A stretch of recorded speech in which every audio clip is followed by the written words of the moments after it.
Selamat pagi, selamat siang, dan selamat malam. Salam sejahtera bagi kita semua. Perkenalkan, nama saya Marcelina Devi Anggraini, salah satu mahasiswi dari jurusan Ilmu Kelautan dari kelas B. Video kali ini adalah merupakan laporan praktikum dasar-dasar akustik dengan materi perhitungan frekuensi dan panjang gelombang suara. Nah, langsung saja masuk ke dalam materinya. Yang pertama, kita harus mengetahui terlebih dahulu apa itu frekuensi. Frekuensi merupakan ukuran jumlah terjadinya sebuah peristiwa dalam satuan waktu. Frekuensi sering dilambangkan dengan huruf F, dan satuannya adalah Hertz atau Hz. Frekuensi suara menurut Kusuma tahun 2021 adalah sebuah getaran sinyal yang terdengar oleh manusia, yang dihasilkan oleh gelombang bunyi yang memiliki frekuensi antara 20 Hz hingga 20.000 Hz. Berikut ini adalah panjang gelombang suara. Nah, sebelumnya kita harus mengetahui terlebih dahulu apa itu gelombang suara. Gelombang suara adalah gelombang longitudinal yang merambat searah dengan arah getaran. Sedangkan panjang gelombang suara adalah merupakan jarak dari satu gelombang suara. Panjang gelombang dilambangkan dengan lambda, atau bisa dilihat pada gambar, simbolnya adalah lambda seperti ini. Berikut ini adalah gambar di mana menunjukkan sebuah gelombang yang mana ini adalah gelombang dengan frekuensi tinggi, namun panjang gelombangnya pendek. Nah, di sebelahnya ini adalah gelombang dengan frekuensi yang rendah, di mana mempunyai panjang gelombang yang panjang. Kecepatan suara dalam air. Sebelumnya, kecepatan itu merupakan besaran yang mempunyai nilai dan arah terhadap cepat lambatnya perubahan posisi atau perpindahan suatu benda terhadap waktu tempuhnya. Nah, rumus kecepatan adalah perpindahan dibagi dengan waktu. Kecepatan suara itu sendiri yang berada di dalam air, khususnya air laut, merupakan variabel oseanografi yang dapat berpengaruh terhadap terjadinya penyimpangan dalam proses transmisi gelombang suara. Medium yang dilewati menyebabkan perbedaan terhadap nilai kecepatan suara. Pada ketinggian cairan laut dengan suhu 21 derajat Celcius dan kondisi atmosfer normal, kecepatan suara yaitu 344 meter per detik atau 1238 km per jam. Selanjutnya adalah beberapa faktor yang dapat mempengaruhi kecepatan suara di dalam air. Nah, faktor tersebut adalah temperatur, salinitas, dan juga tekanan atau kedalaman. Nah, dalam pembahasan video laporan ini, saya akan menjelaskan tentang kecepatan suara terhadap temperatur, atau temperatur yang dapat mempengaruhi kecepatan suara di dalam air. Menurut Richard dan juga David tahun 1983 dalam Swirling et al. Tahun 2020 menyebutkan bahwa temperatur perairan secara vertikal terbagi menjadi 3 zona. Yang pertama adalah zona lapisan homogen atau mixed layer, kedua lapisan thermocline, ketiga lapisan dalam atau deep layer. Lapisan homogen adalah lapisan yang berada di kedalaman 0 sampai 500 meter dari permukaan laut. Lapisan ini terbentuk dan terpengaruh dari angin dan juga gelombang laut. Nah, pada lapisan ini suhunya masih stabil. Dapat terlihat pada gambar bahwasannya suhunya itu masih stabil. Kemudian yang kedua adalah lapisan thermocline.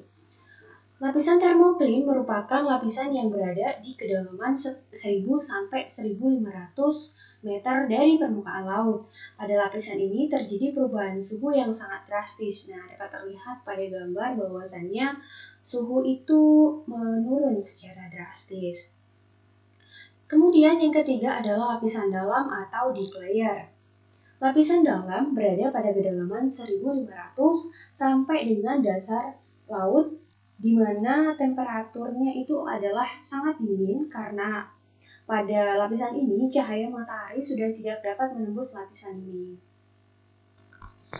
Pada zona 1, suhu konstan. Kecepatan suara bertambah terhadap kedalaman karena pengaruh pertambahan tekanan.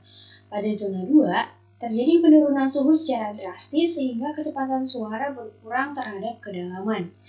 Nah, sedangkan pada zona 3 yaitu di player, karena penambahan tekanan tadi mendominasi penurunan suhu sehingga kecepatan suara bertambah seiring dengan bertambahnya kedalaman. Nah, faktor yang kedua adalah kecepatan suara yang dipengaruhi oleh salinitas. Salinitas dapat mempengaruhi kecepatan suara di dalam air, terutama di wilayah lintang tinggi atau dekat kutub di mana suhu mendekati titik beku. Salinitas merupakan salah satu faktor yang paling penting yang mempengaruhi kecepatan gelombang suara di dalam air.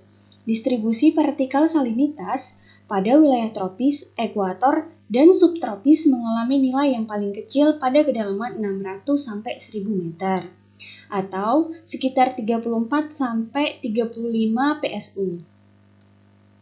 Semakin tinggi salinitas di suatu perairan, maka semakin tinggi juga kecepatan suaranya. Hal ini dikarenakan kenaikan salinitas, maka larutan semakin padat, sehingga tiap kenaikan salinitas akan meningkatkan cepat rambat bunyi, meskipun tidak sebesar suhu. Salinitas ini cukup berpengaruh pada kecepatan suara. Jadi, pertambahan salinitas adalah berbanding lurus dengan pertambahan kecepatan suara di dalam air. Kemudian yang ketiga yaitu kecepatan suara yang dipengaruhi terhadap kedalaman suatu perairan. Kedalaman mempengaruhi cepat rambat suara di dalam air laut. Bertambahnya kedalaman, maka kecepatan suara akan bertambah karena adanya tekanan hidrostatis yang semakin besar dengan bertambahnya kedalaman. Hal tersebut dapat terlihat pada tabel, di mana tabel ini menunjukkan bahwa semakin bertambahnya kedalaman, maka hal tersebut juga akan berbanding lurus dengan bertambahnya kecepatan. Tetapi pada zona tertentu di suatu perairan, seiring dengan bertambahnya kedalaman, maka akan terjadi penurunan tingkat kecepatan. Berikut ini adalah materi tentang perhitungan kecepatan suara.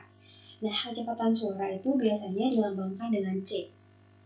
Untuk menghitung nilai kecepatan suara dapat digunakan rumus C sama dengan lambda dikalikan dengan frekuensi, di mana C itu melambangkan kecepatan suara, sedangkan lambda itu adalah panjang gelombang dan F itu adalah frekuensi.